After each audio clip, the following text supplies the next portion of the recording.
Pergi ke taman memetik melati, melati putih harum baunya. Pendidikan adalah kunci negeri, kejujuran menjadi pondasinya.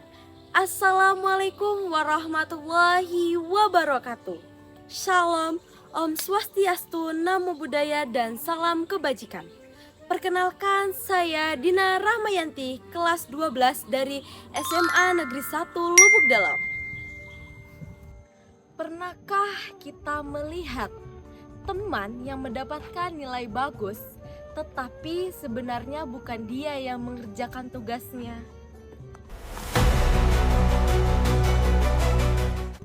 Fenomena ini sering dikenal dengan istilah joki tugas, dan ternyata hal ini menjadi kebiasaan di kalangan pelajar.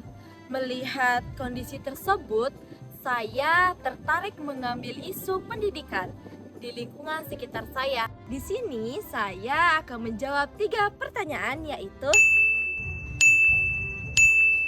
permasalahan yang saya temukan adalah masih adanya praktik joki tugas di kalangan siswa. Ketika guru memberikan tugas, tidak semua siswa mengerjakan itu sendiri. Sebagian memilih teman untuk mengerjakan. Bahkan ada yang sampai membayar orang lain agar tugas tersebut selesai. Hal ini mungkin terlihat sederhana, tetapi sebenarnya berdampak besar terhadap proses pendidikan. Siswa yang menggunakan jasa joki tugas tidak benar-benar memahami pelajaran. Akibatnya, proses belajar yang seharusnya membangun pengetahuan dan keterampilan justru tidak berjalan dengan baik. Jika hal ini terus terjadi, maka nilai yang diperoleh tidak mencerminkan kemampuan yang sebenarnya. Jika kita analisis lebih dalam, fenomena joki tugas tidak hanya disebabkan oleh siswa itu sendiri, ada beberapa faktor yang mempengaruhinya. Yang pertama, kurangnya pengawasan dari keluarga. Tidak semua orang tua mengetahui bagaimana proses anak mereka mengerjakan tugas itu di rumah. Yang sering diperhatikan hanyalah nilai akhir. Yang kedua, pengawasan dari sekolah yang masih terbatas. Beberapa tugas diberikan untuk dikerjakan di rumah sehingga sulit memastikan apakah tugas tersebut benar-benar dikerjakan secara mandiri. Yang ketiga, pengaruh lingkungan pertemanan. Ketika praktik joki tugas dianggap sebagai hal yang biasa, maka siswa cenderung mengikuti perilaku tersebut.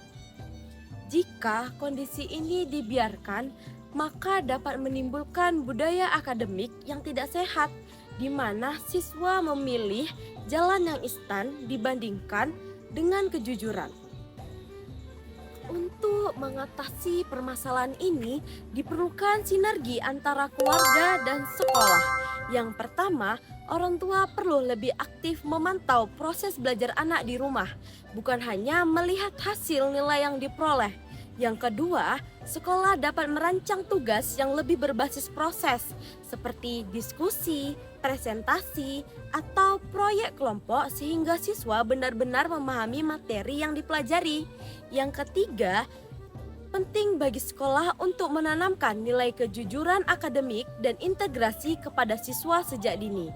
Yang keempat, guru juga dapat memanfaatkan teknologi, metode evaluasi, dan mendorong siswa untuk berpikir kritis dan mengerjakan tugas secara mandiri. Dengan kerjasama yang baik antara keluarga dan sekolah, praktik joki tugas dapat diminimalisir. Praktik joki tugas merupakan tantangan dalam dunia pendidikan yang tidak bisa diabaikan. Melalui sinergi antara keluarga dan sekolah, kita dapat menciptakan lingkungan yang lebih jujur, bertanggung jawab, dan berkualitas. Karena pendidikan bukan hanya tentang mendapatkan nilai yang tinggi, tetapi tentang membangun karakter integrasi generasi masa depan. Segitu saja permasalahan yang bisa saya sampaikan tentang permasalahan yang ada di lingkungan saya. Beasiswa Riau 2026 dari kita untuk Riau. Wassalamualaikum warahmatullahi wabarakatuh.